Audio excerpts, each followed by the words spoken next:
धवलं मधुसंयुतं स्वर्णपात्रस्थितं देवी मधुपर्कं गृहाणभोः श्रीलक्ष्मीदेव्यै नमः। मधुपर्कं समर्पयामि। आभूषण भूषणं रत्नकङ्कणवैडूर्यमुक्ताहारयुतानि च सुप्रसन्नेन मनसा दत्तानि स्वीकुर्ष्व मे।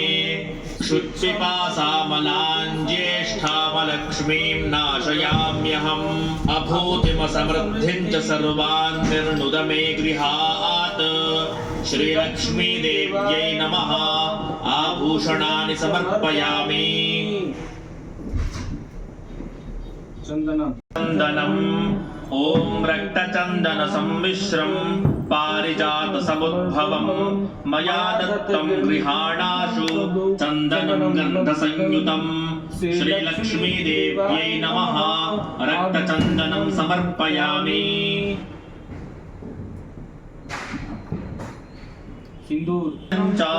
सिन्दूरतिलकप्रिये भक्त्या दत्तं मया देवी सिन्दूरं प्रतिगृह्यताम्। ॐ श्रीलक्ष्मीदेव्यै नमः। सिन्दूरं समर्पयामि।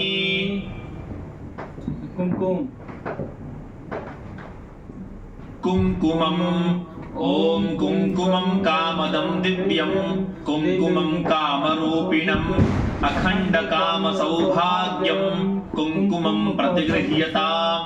श्रीलक्ष्मीदेव्यै नमः। कुङ्कुमं समर्पयामि।